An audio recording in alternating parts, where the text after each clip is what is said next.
Il y a quelques jours, j'ai voulu dessiner une amie et sa mère à partir d'une de ses photos qui m'a touchée quand je l'ai vue. Sa mère est très malade et mon amie était allée lui rendre visite. La photo date en fait de ce jour-là. Comme j'en ai pris l'habitude, je me suis lancée dans le dessin directement. Alors, en fait, je me rends compte que je ne me suis pas présentée. Moi, c'est Lélo. Ça fait bientôt 2 ans que je me suis reconnectée à ce qui me fait le plus de bien, en fait, dans ma vie, le dessin. Et je le pratique quotidiennement, ou presque. Et c'est finalement grâce à une dépression que je suis revenue, en fait, après 20 ans, sans dessin. Mais bon, ça, j'en reparlerai dans une autre vidéo. Retour à mes dessins. Donc, je me lance dans mon dessin. Comme je disais, j'en ai pris l'habitude en fait de me lancer directement. Sur la photo, sa mère en fait est de face, légèrement penchée en arrière. Et franchement, je suis plutôt satisfaite de mon esquisse. Et là, en fait, ce qui se passe aussi, c'est que je me rends bien compte des progrès que j'ai faits.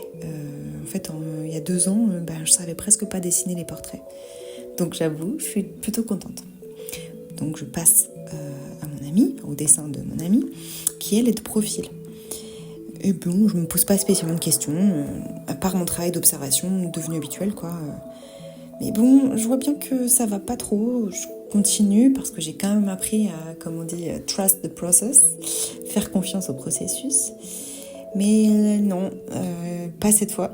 Mon portrait de profil est franchement pas à la hauteur de mes attentes. Et là, je constate que pendant tous ces mois que j'ai passé finalement à apprendre à dessiner des portraits, j'ai tout simplement pas appris à dessiner les profils. J'y ai pas pensé, tout simplement. Bon, c'est pas grave, mais voilà, j'ai pris conscience de ça tout à coup. Donc, j'ai envie de dire qu'à cela ne tienne, je m'y attelle et je commence avec des dessins en fait de profils que j'ai trouvés sur Pinterest. Et là, je suis en train de les reproduire pour m'entraîner. Et c'est ce que vous me voyez faire en fait. Exactement ce que je suis en train de faire depuis tout à l'heure. Même si je suis pas sûre que mon trait de crayon soit suffisamment foncé pour qu'on puisse bien voir. Bon, vous verrez, j'ai essayé des petites aménagements, on va dire, au niveau de la vidéo, au niveau de l'édition que j'ai pu faire, le mini montage que j'ai pu faire, parce que je découvre tout en fait là sur cette partie-là. Mais bon, en tout cas, j'ai trouvé assez intéressant cette étape-là. Alors là, ce n'est que de la reproduction de dessin, comme je disais.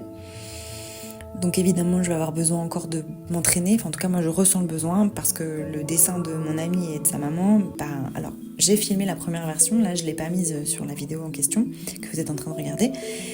Mais comme je disais, j'ai encore besoin de pratiquer avant de me lancer finalement dans une V2, quoi.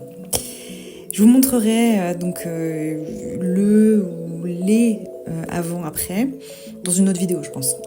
Mais là, pour le moment, c'est plutôt des demi-profils parce que je me suis pas attelée aux yeux parce que je savais que sinon j'allais y passer beaucoup trop de temps. Mais je voulais vraiment retravailler l'espacement nez-bouche que même déjà sur les portraits de face, j'ai plutôt tendance à avoir du mal à bien saisir. Enfin, j'ai tendance à allonger. Assez naturellement. Et là, finalement, ces petits demi-portraits de profil, si on peut dire ça comme ça, je pense que c'est... Enfin, moi, ça m'a fait penser à des statues grecques, mais après, finalement, peu importe. C'était vraiment pour travailler les différentes positions qu'on peut avoir en fonction de la posture. En l'occurrence, mon amie, elle est vraiment de profil, donc ça correspond plus au dessin là que je suis en train de faire. Même si, bien qu'elle soit dans l'autre sens, mais peu importe. Et puis, vraiment travailler le galbe de la bouche, de la lèvre, voilà. Et là, ces petits entraînements,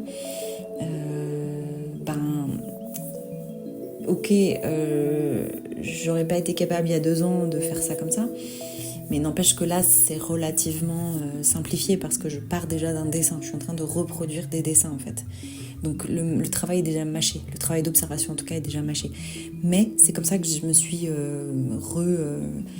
auto-formée, si j'ai envie de dire. Dès que je sens une complication, quelque chose qui me manque, qui pêche en tout cas, ou que j'ai besoin de développer, que j'ai envie de développer dans le dessin,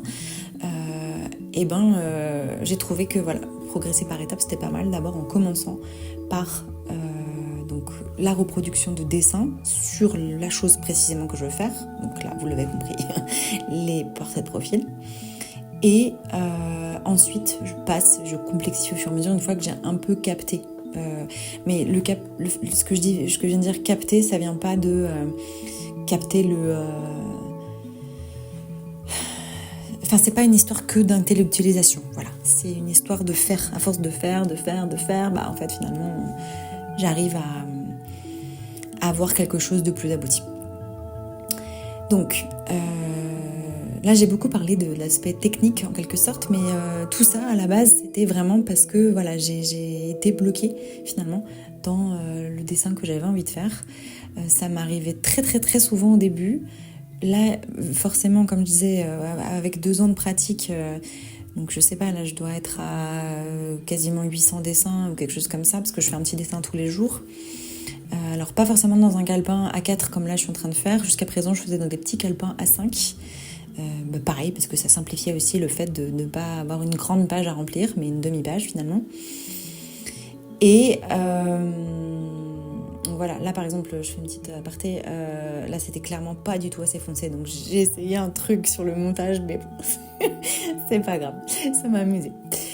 Donc je reviens sur voilà, le dessin le crayon qu'on commence à voir un peu mieux, mais... donc j'étais en train de dire voilà sur l'entraînement, etc. Bref, j'ai essayé d'y aller au fur et à mesure, et puis voilà, pas forcément sur du papier de très haute qualité, parce que en tout cas sur mes petits carnets, parce que tout simplement comme ça j'ai pas peur de gâcher, en fait, en quelque sorte. Je sais que c'est un truc qui peut souvent arriver, enfin bon, peu importe, là je pars dans des détails, mais ce que je veux dire, c'est que c'est quelque chose que j'ai vraiment appris là avec cette reconnexion au dessin. C'est en fait, pendant que je suis en train de dessiner, au-delà de tous les aspects techniques, c'est non seulement je progresse, mais surtout en fait je sens que je suis complètement à ce que je fais, et ça c'est un truc incroyable.